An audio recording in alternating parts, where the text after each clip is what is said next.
यहाँ आपको बताना है कि the average age of an adult class, किसी मतलब क्लास में जो अडल्ट बच्चे हैं उनका जब एवरेज देखा गया तो वो कितना है 40 ईयर्स।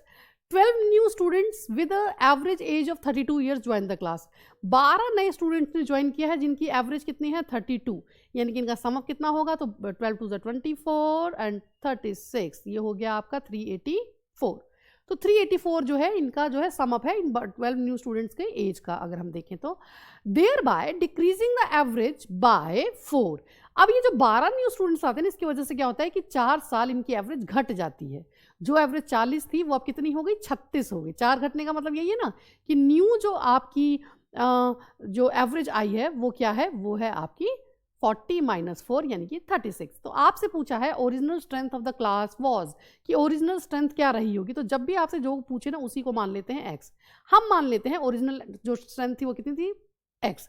तो अगर ओरिजिनल स्ट्रेंथ x थी जिसका एवरेज है 40, यानी कि इसको हम 40 से मल्टीप्लाई कर देंगे तो सम आ जाएगा सबकी एज इसका।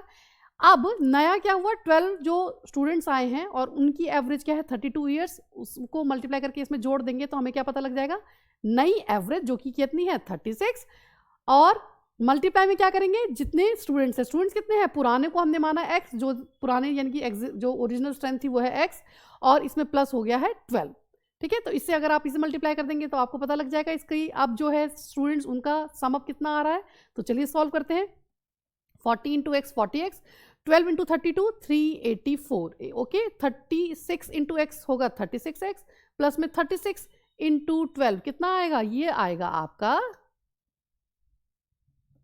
432, ओके।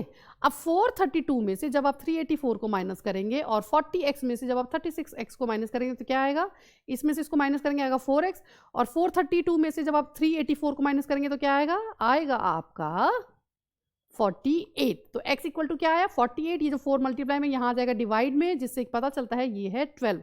यानी कि जो ओरिजिनल स्ट्रेंथ थी x ही थी ना ओरिजिनल स्ट्रेंथ, और वो कितनी है 12 student, that is the answer.